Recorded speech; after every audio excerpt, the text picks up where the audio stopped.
അതിനുമായിട്ടുള്ള ഒരുപാടധികം വസ്തുക്കള്, ശിലകള്, ചരിത്ര പ്രാധാന്യമുള്ള ഓരോരോ കാര്യങ്ങൾ ഇതെല്ലാം സൂക്ഷിച്ചു വെച്ച ഒരുപാട് പഴക്കമുള്ള ഒരു വലിയ മ്യൂസിയം. ഈ മ്യൂസിയത്തിലെ ചില ആളുകൾക്ക് രാത്രി ജീവൻ വെക്കുകയാണെങ്കിൽ ഒന്ന് ആലോചിച്ച് നോക്കിയേ. എന്തായാലും ആ മ്യൂസിയത്തിലെ ഓരോ വസ്തുക്കൾക്കും രാത്രിയാവുമ്പോൾ ഇങ്ങനെ ജീവൻ വെക്കുന്നതിന് പിന്നിൽ മറ്റൊരു കാരണമുണ്ട് കേട്ടോ. അതുപോലെ തന്നെ ഇതൊന്നും അറിയാതെ നമ്മുടെ കഥാനായകനായിട്ടുള്ള ലാറി പുതിയ ജോലിക്കായിട്ട് ഈ മ്യൂസിയത്തിലേക്ക് വരികയാണ്. അതും നൈറ്റ് ഷിഫ്റ്റ്, നൈറ്റ് സെക്യൂരിറ്റിക്കായിട്ട്. എന്തായാലും ജോലിക്ക് ചേർന്നതിന് ശേഷം പിന്നീട് അങ്ങോട്ട് സംഭവ ബഹുലമായിട്ടുള്ള ഓരോ കാര്യങ്ങളാണ് നടക്കാൻ പോകുന്നത്.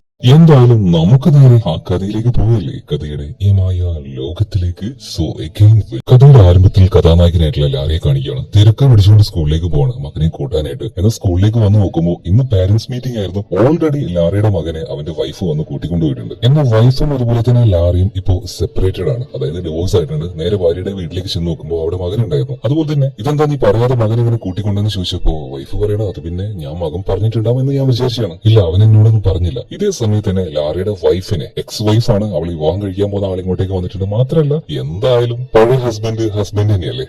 നമ്മുടെ ലാറിയെ മറ്റവനൊന്ന് ചൊറിഞ്ഞിട്ട് പോകുന്നുണ്ട്. അതേസമയം തന്നെ ലാറിയുടെ മകൻ അങ്ങോട്ടേക്ക് വരികയാണ്, നിക്ക്. അപ്പൊ ലാറിയുടെ വൈഫ് ഒരു കാര്യം പറയുന്നത്, എന്റെ പൊന്നു ലാറി, നീ ഇങ്ങനെ ഓരോ സമയത്തും ഓരോ മാസവും ഓരോ ജോലി ചെയ്ത് നടക്കുമ്പോൾ താമസം ഇങ്ങനെ മാറേണ്ടി വരും. അതിനനുസരിച്ച് ഇവന്റെ പഠിത്തമാണ് മുടങ്ങുന്നത്. ഇവനും ഇതുകൊണ്ട് വലിയ ബുദ്ധിമുട്ടുണ്ടെന്ന് പറയുമ്പോൾ ലാറി ഇപ്പോ നിൽക്കുന്നത് നോക്കുകയാണ്. അവനെയും കൂട്ടിക്കൊണ്ട് പുറത്തേക്കൊന്ന് വാക്കിങ്ങിന് പോകുന്നുണ്ട്. മാത്രമല്ല അവനോട് ചോദിക്കുന്നുണ്ട്, അച്ഛൻ ഇതുപോലെ മറ്റൊരു ജോലി ശരിയായിട്ടുണ്ട്, മറ്റൊരു നാട്ടിലേക്ക് പോകാൻ നിൽക്കാണ്, നിനക്ക് എന്തെങ്കിലും ബുദ്ധിമുട്ടുണ്ടാവും ചോദിക്കുമ്പോൾ അവനൊന്നും മിണ്ടുന്നില്ല. അവനൊന്നും അങ്ങനെ തുറന്നു പറയില്ല കേട്ടോ. അതോടൊപ്പം തന്നെ ലാറിക്ക് ഒരു കാര്യം മനസ്സിലായി, മകൻ ഈ ഒരു കാരണത്താൽ നല്ലോണം ബുദ്ധിമുട്ടുന്നുണ്ട്. അതുകൊണ്ട് തന്നെ സ്ഥിരമായിട്ടുള്ള ഒരു ജോലി ലാറിക്ക് വേണമായിരുന്നു. ശരിക്കും ഈ ലാറിയുടെ പ്രശ്നം എന്താന്ന് വെച്ചിട്ടുണ്ടെങ്കിൽ ഇവൻ ഒരു സ്ഥലത്തും മര്യാദക്ക് നിൽക്കാൻ പറ്റില്ല. ഇനിയിപ്പോ അവൻ നിന്നാൽ തന്നെ ചിലപ്പോ അവിടുത്തെ ആൾക്കാർ ഇവനെ പുറത്താക്കിന്ന് വരും. സ്വഭാവമുണ്ട്, കഴിവുകേടുണ്ട്, എല്ലാം ഉണ്ട്. എന്തായാലും നല്ലൊരു ജോലിക്ക് വേണ്ടിയിട്ട് ഇതെല്ലാം അറേഞ്ച് ചെയ്ത് കൊടുക്കുന്ന ഒരു ലേഡിയുടെ അടുത്തേക്ക് ലാറി ചെല്ലുകയാണ്. എനിക്ക് ഇങ്ങനെയൊക്കെ കഴിവുണ്ട്, ഞാൻ ഇങ്ങനെയൊക്കെ സംസാരിക്കും, അതാണ് ഇതാണെന്ന് പറഞ്ഞിട്ട് ലാറി ആദ്യം ഇരുന്ന് നല്ലോണം ഇരുന്ന് തള്ളുകയാണ്. ഇതെല്ലാം കേട്ട് കഴിഞ്ഞപ്പോ ആ ഒരു ലേഡി പറയാണ്, പൊന്നു മോനെ, ലാറി എന്നല്ലേ പേര്, ഒരു കാര്യം പറയട്ടെ, നിന്റെ ഈ സ്വഭാവത്തിനും ഈ വർത്തമാനത്തിനും പിന്നെ നിന്റെ ക്വാളിഫിക്കേഷനും വെച്ച് ഈ നാട്ടിൽ നിന്നല്ല ഈ ഭൂമിയിൽ നിന്ന് തന്നെ നിനക്കൊരു ജോലിയും കിട്ടാനുള്ള സാധ്യതയില്ല. ഇപ്പൊ ലാറി ഗർവൊക്കെ വിടുകയാണ്. ആ ലേഡിയോട് പറയണം, പൊന്നു മേഡം,